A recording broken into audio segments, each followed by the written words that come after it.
What's up, Nerdgenic Nation? Aaron Waller here, and today I wanted to talk about the new HBO Max animated original Velma. Only the first 2 episodes have released, but I already don't think I'll be looking forward to any more.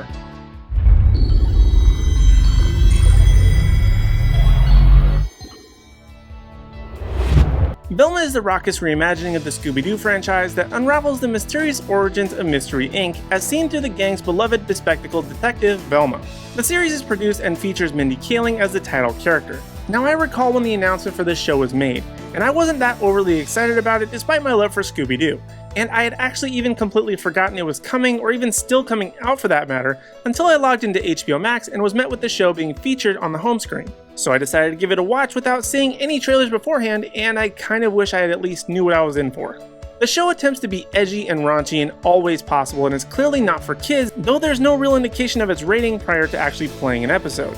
And don't get me wrong, I'm not one to shy away from the subject the show utilizes, including profanity, drugs, sex, and so on.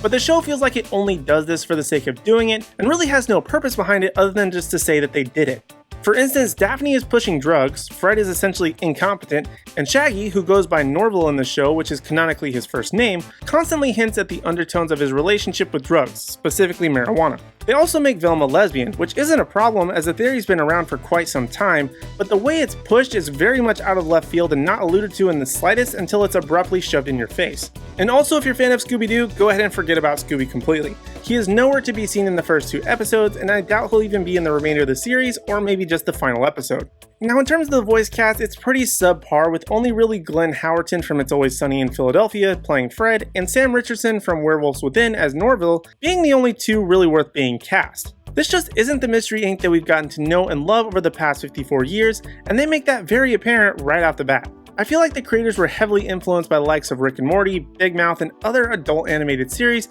and felt like they could just put their own spin on any IP just to make it edgy.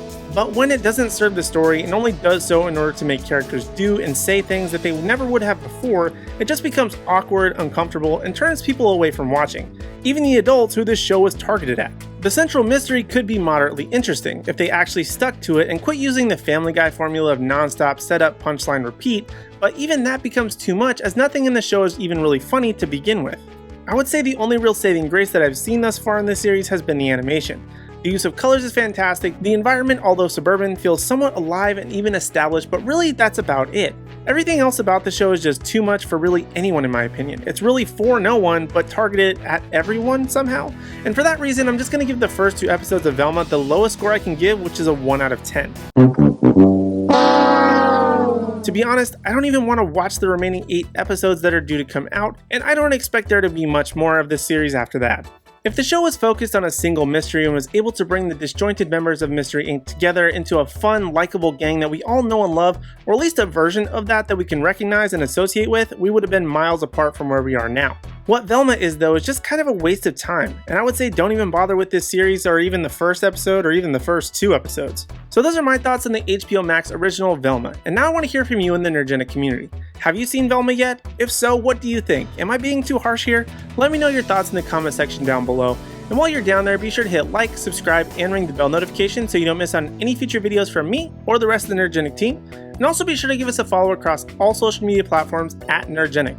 That way you don't miss out on any special news, announcements, or articles at nerdgenic.com. But in the meantime, if you want even more video content from us, check out some of my superhero content on screen, like my video on the second Ant-Man and the Wasp Quantumanium trailer right over here, or check out my video of how mutants may be coming into the MCU right over here. But other than that, thank you guys so much for watching, we really do appreciate it, and we hope to see you in the next video.